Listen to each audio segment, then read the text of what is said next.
সাকিব ভাই এবং আমি একটা মুভি করার কথা উনি ডিক্লেয়ার দিয়েছিলেন, উনি পোস্ট করেছিলেন। মানে গল্পের প্রয়োজন, আসলে গল্প এমন একটা গল্প উনি সিলেক্ট করেছিলেন যে গল্পটা আসলে একটু ক্রিটিক্যাল ছিল, তাহলে পিছিয়ে গেছে। হবে ডেফিনেটলি সাকিব ভাইয়ের সাথে আমার যে সম্পর্ক, ভালো মুভি হবে সবসময় সম্পর্কের কারণেই নয়, যোগ্যতার ভিত্তিতে হবে।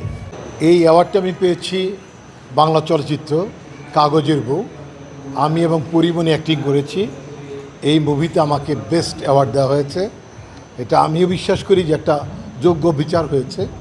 তাছাড়া আপনাদের সাংবাদিকদের সংগঠন তারা বিচক্ষণ, সবসময় ঠিক কাজটা তো না করে থাকেন, বা বিশ্বাস বলি বা সুসাস বলি, এটা বলি, সব জেনুইন হয়, যোগ্যতার ভিত্তিতে পাওয়া যায়।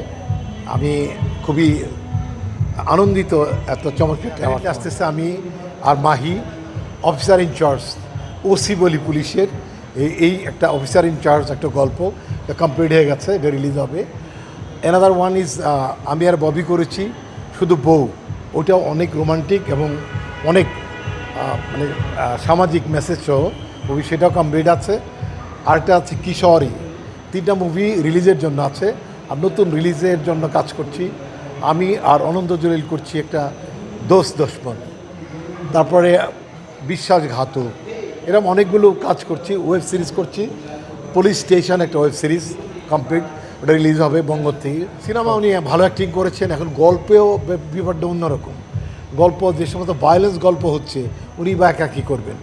সবগুলো সিনেমাই যেগুলো ঈদে আসছে, কোনোটা কি ঈদের ছবি, কোনোটা তো ঈদের ছবি না, এগুলি মারামারি গণ্ডগোল এইসব। ঈদের ছবি মানে আলাদা একটা ফ্লেভার থাকা উচিত, কিন্তু দর্শক নষ্ট হয়েছে, শিল্পীদের কিছু করার নাই, ডিরেক্টরের কিছু করার নাই, যার ফলে যতগুলো মুভি রিলিজ হয়েছে দেখবেন ম্যাক্সিমামই অ্যাকশন প্যাক্টের গল্প।